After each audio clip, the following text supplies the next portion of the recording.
What if I told you that you know nothing about the lives of Native Americans and how they survived the coldest nights? They lived on the Great Plains, where temperatures dropped to -40 degrees. All around them was endless snow and howling winds, capable of freezing everything alive in a matter of minutes. In such conditions, without modern technology, heating, or thermal underwear, survival seems impossible. The indigenous peoples of North America did not just survive in this icy hell.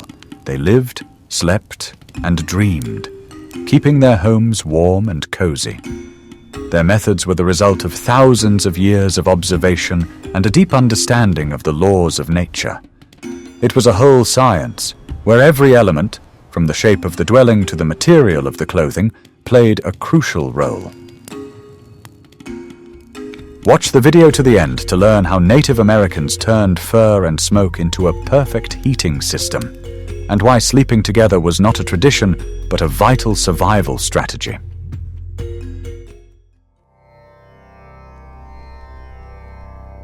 What if I told you that everything you knew about the tepee wasn't entirely true? For most people, it's just a cone made of animal skins, a primitive dwelling, but in fact, the tepee is one of the most perfect mobile structures ever created by man, a true machine for survival in extreme conditions. Its conical shape was not accidental. It provided incredible stability against the hurricane-force winds of the Great Plains. While other structures broke and collapsed, the smooth slopes of the tepee allowed the wind to flow around them without causing damage. This was the first and main secret of its reliability. But the real genius was hidden in the details. At the top of the tepee were 2 smoke vents, similar to wings. With the help of special poles, they could be turned depending on the direction of the wind, creating the perfect draft for the fire. This system worked like an extractor fan in a modern kitchen. It effectively removed smoke, preventing it from accumulating inside the dwelling. Thanks to this, it was always easy to breathe inside, and the fire burned evenly and cleanly. Inside the tepee, an additional lining of finely crafted skins was often installed. It was attached to the frame at a certain distance from the main covering. This created an air gap that worked on the principle of a modern thermos. Cold air entering from below under the edge of the outer covering rushed upward through this air gap and exited through the smoke holes. It did not enter the living space, creating a kind of thermal curtain. Inside, a warm and cozy microclimate was maintained. The floor in a tepee was never just bare earth. It was covered with skins and sometimes with special woven mats. This provided additional insulation from the frozen ground. We would love to hear your opinion. What do you think about such complex engineering in what seems to be a simple dwelling? Write about it in the comments. And don't forget to subscribe to the channel so you don't miss the new video. Want to know the secret that turned a simple dwelling into a warm home? At the center of each tepee or wigwam was a hearth, its hot heart. But it was not just a fire for heating, but a carefully organized space, subject to its own laws and rituals. The hearth was located strictly in the center, directly under the smoke vents. This ensured optimal air circulation and effective smoke removal. The fire heated the space evenly, creating a comfort zone around it. Only certain types of wood were used for the fire. Preference was given to hardwoods such as oak or maple, which burned slowly and gave off a lot of heat. Conifers, which smoked heavily and shot sparks, were avoided. One of the most effective techniques was the so-called long fire. Several logs were laid parallel to each other, and the fire did not burn along the entire length at once, but slowly moved from one end to the other. Such a fire could maintain heat throughout the night without the need to constantly add wood. A heat circle formed around the hearth, an invisible boundary that divided the living space.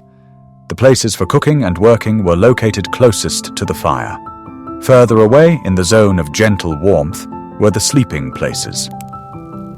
Maintaining the fire was an important responsibility. It was never left unattended or allowed to go out on a cold night. It was a constant, methodical task on which the life of the entire family depended. The fire was not only a source of heat, but also the center of social life. People gathered around it in the evenings, told stories, and did crafts. It brought people together and created a feeling of safety and comfort in the middle of a cold night. But even the most perfect tepee was only a shell. The real heart of the winter dwelling was its fiery engine, and in the next chapter we will reveal the secrets of controlling it. I will reveal the most closely guarded secret of survival in the cold. The modern concept of layering in clothing is not a new invention. Native Americans perfected this principle thousands of years before the advent of synthetic materials, creating a veritable armor against the cold. The basis of this system was clothing made from finely tanned hides, mainly deer. This material was soft, durable, and most importantly, breathable. It prevented the body from overheating and wick away moisture, which was critical for survival. The first inner layer often consisted of a shirt and leggings. They were sewn with the fur on the inside, creating a soft and warm air layer directly against the skin. This layer was responsible for retaining the body's own heat. The second layer was looser and served as the main insulation. These could be tunics or dresses. The loose fit allowed air to circulate, creating additional insulating layers. Outerwear consisted of loose capes or robes, most often made of bison hides. These hides retained thick, dense fur, which was an unmatched insulator. Such a robe was not just clothing, but a personal shelter. The principle was simple. Several layers of thin clothing kept you warmer than one thick layer. The air trapped between the layers served as an ideal insulator. This system made it easy to regulate body temperature by removing or adding layers depending on activity and weather. Special attention was paid to protecting the feet. Moccasins were sewn from several layers of leather and insulated on the inside with rabbit fur or other soft materials. In winter, they were worn with high gaiters that protected the shins from snow. This clothing system was so effective that it allowed people to stay out in the bitter cold for hours. It was the result of a deep understanding of the physics of heat and the properties of natural materials. Every detail, every seam was in its place and served its purpose.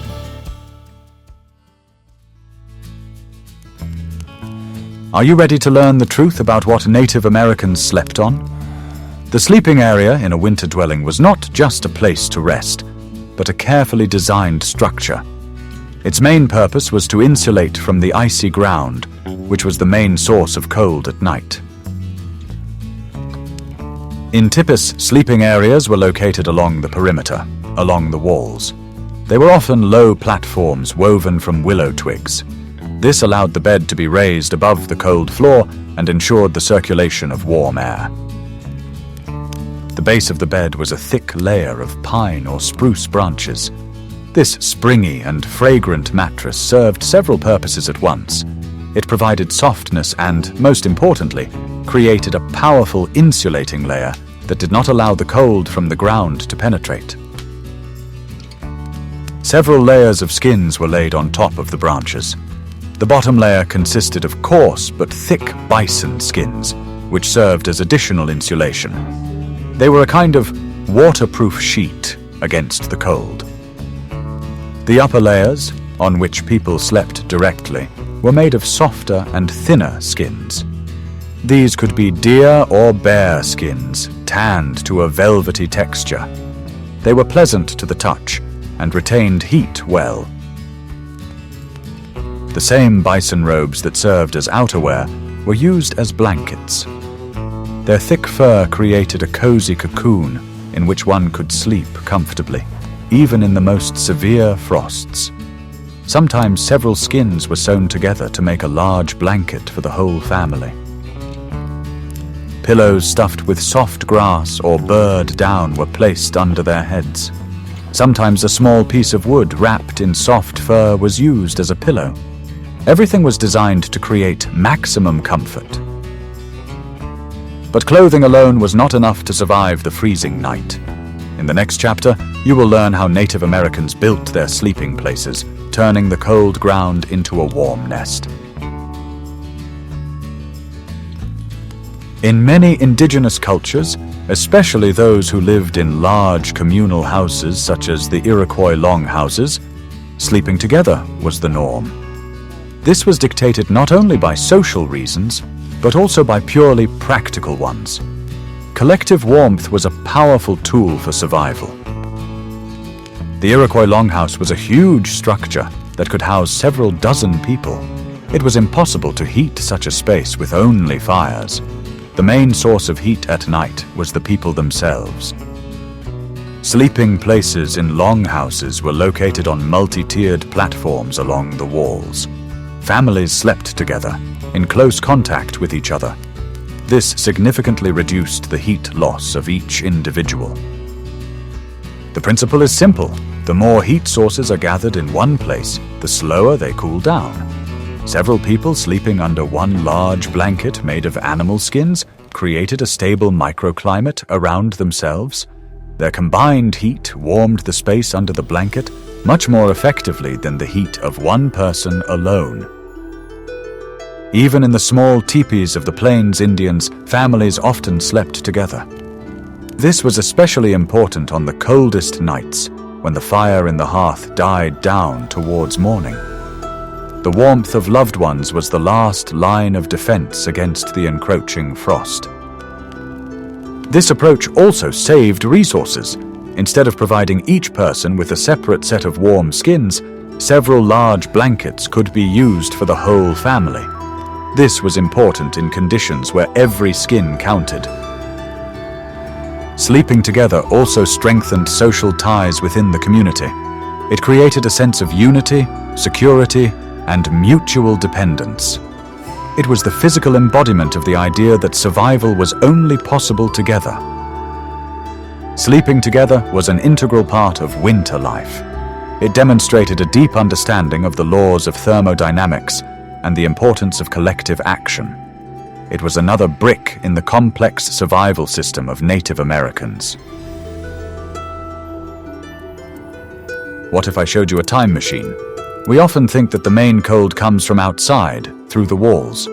But Native Americans knew that an equally insidious enemy was the frozen ground beneath their feet, which drew heat away relentlessly and constantly. Therefore, great attention was paid to preparing the floor in a dwelling. The first step was often to remove the top layer of soil. A shallow pit for a hearth was dug in the center of the future dwelling, and the rest of the surface was carefully leveled. In some cultures, especially among tribes living on plateaus, it was common to build semi-dugouts. The dwelling was partially sunk into the ground, taking advantage of its natural insulating properties. The walls of such a house were protected from the wind, and the earthen floor was below the freezing level. In tepees, which were mobile and did not require digging pits, floor insulation was achieved by other methods. The entire floor was carefully covered with a layer of dry grass or moss. This layer created the first barrier against the cold. Woven mats made of reeds or other plant materials were laid on top of the grass. They were dense and durable, creating a smooth and clean surface. The mats also had good thermal insulation properties. Only on top of this multi-layered cake were skins spread out. Thus, there were several layers of insulation between the sleeping person and the icy ground. This significantly reduced heat loss. A ridge of earth or snow was often placed around the edge of the dwelling at the base of the walls. This was done to seal the gap between the tepee covering and the ground. This simple measure effectively protected against drafts. In particularly harsh winters, snow was used as additional insulation. The outside of the tepee was covered with a high snowdrift. Snow, thanks to its porous structure, is an excellent heat insulator and reliably protected the lower part of the dwelling from the wind. This meticulous work of insulating the floor was no less important than building the walls. It showed that in the struggle for warmth, there are no trifles. Every element of the survival system had to work flawlessly. The warmth of their bodies heated the air, but the main enemy lurked below. In the next chapter, we will talk about the invisible battle with permafrost and how they protected themselves from the cold coming from the ground itself.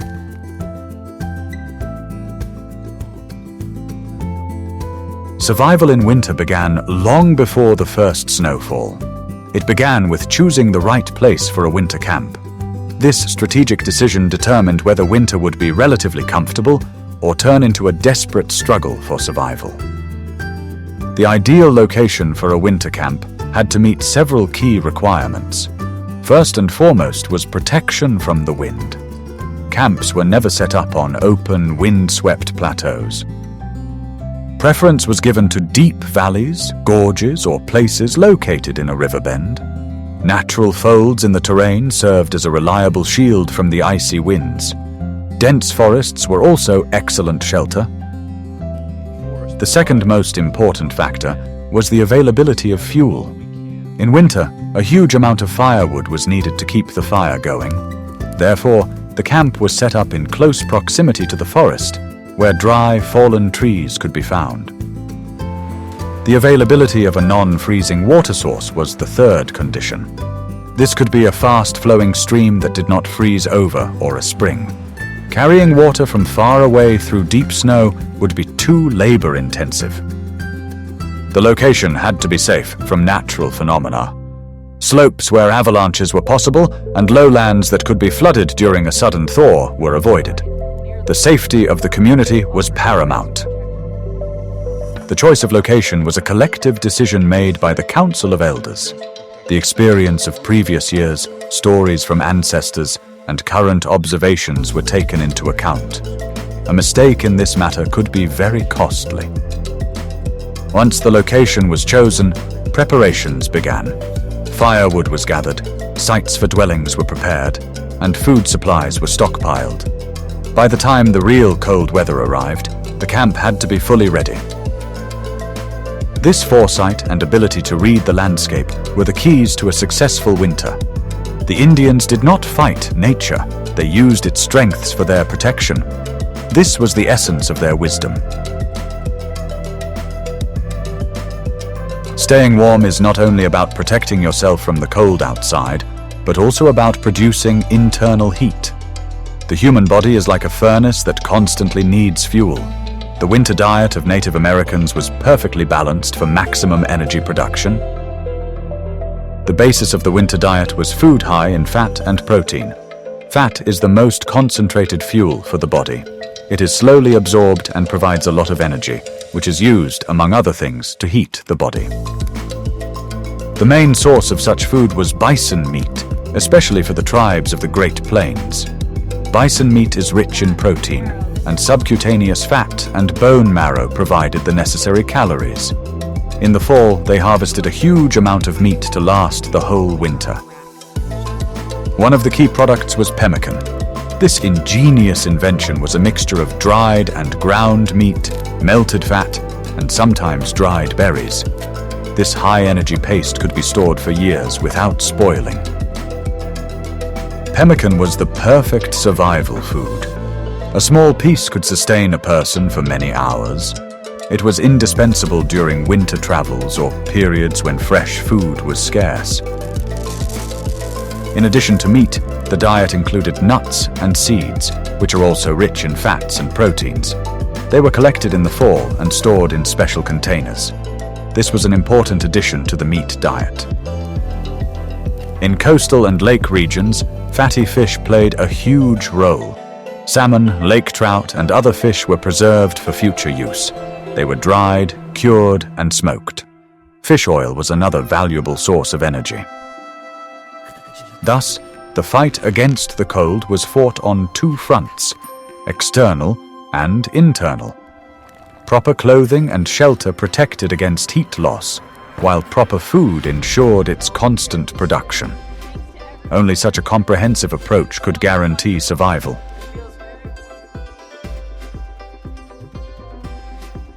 In the northernmost subarctic regions, where winter was particularly long and harsh, indigenous peoples such as the Cree and Athabascans used another ally in their fight against the cold. That ally was snow itself. They learned to build temporary shelters out of it, which saved the lives of hunters and travelers. The most famous type of such shelter is the quinzhee. Unlike an igloo, which requires special compressed snow blocks to build, a quinzhee can be built from almost any type of snow. This made it a versatile emergency shelter. Construction began with the creation of a large pile of loose snow. Many sticks of the same length, approximately 20 to 30 centimeters, were stuck into this pile. These sticks served as indicators of the thickness of the walls of the future shelter. Then the snow pile was given time to compact and bake a little. This process, called sintering, made the structure more durable. After that, they began to dig out the interior space. The entrance was made as low as possible so that warm air would not escape. The inner chamber was dug out until the ends of the control sticks were visible. This ensured that the walls were of equal and sufficient thickness. Inside the quinzhee, they created a sleeping platform that was higher than the entrance. Since cold air is heavier than warm air, it accumulated at the bottom, in a kind of cold well. At the top, on the platform, the temperature was significantly higher. The walls made of compacted snow had remarkable thermal insulation properties. Even in the most severe frost outside, the temperature inside the quinzhee could remain around 0 degrees. The heat of the human body was sufficient to maintain this difference. A small hole was made in the ceiling for ventilation.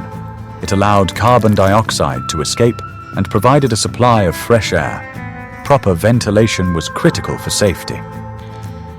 Building a quinzhee required no tools other than your hands and, possibly, a shovel. This skill was part of the mandatory training of any hunter who went into the winter forest. The ability to build such a shelter meant the difference between life and freezing to death. This technology demonstrates the highest level of adaptation to the environment. People did not simply protect themselves from the snow, they took it and turned it into a reliable shelter. They used the properties of the cold itself to protect themselves from it. In addition to all the material tricks, there was another, perhaps the most important element of survival. It was intangible warmth, knowledge, skills, and psychological resilience passed down from generation to generation. Without this foundation, all technology would be useless. From an early age, children were taught to understand nature and its signs. They learned to recognize tree species, tracks in the snow, and predict the weather by the direction of the wind and the shape of the clouds.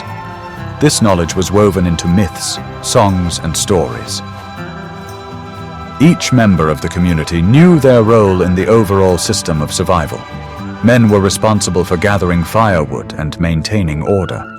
Women managed the household, prepared food, and took care of clothing and housing.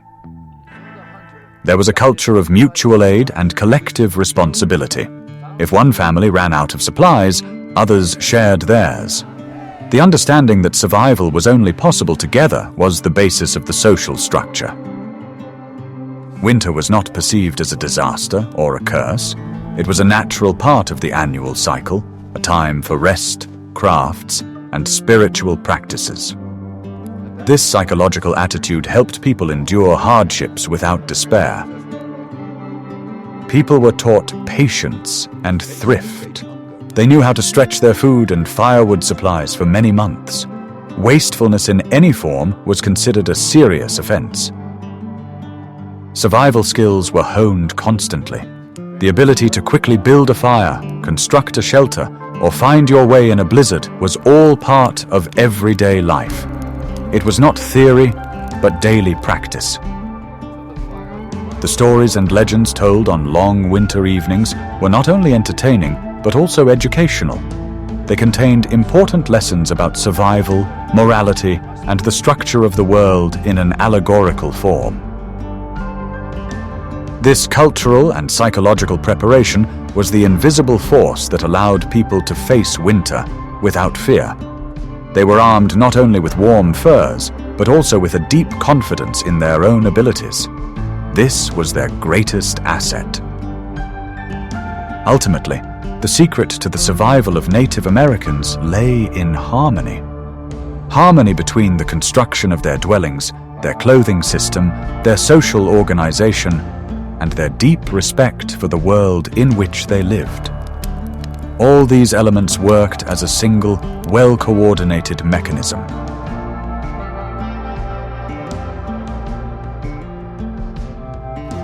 We can see that the survival of the indigenous peoples of North America in the harsh winter conditions was not the result of primitive instincts, but of a complex and highly developed system.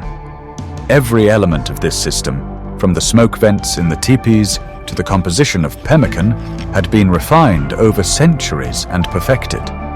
It was a true science of warmth, based on observation and a deep understanding of the laws of nature. They didn't just fight the cold, they learned to work with it, using its properties to their advantage. This story teaches us that the most effective solutions are often the simplest and most obvious. The main thing is to be able to see them and apply them correctly. What other aspects of Native American life and culture would you like to see in future videos? Suggest your topics in the comments, because your interest helps us create new videos.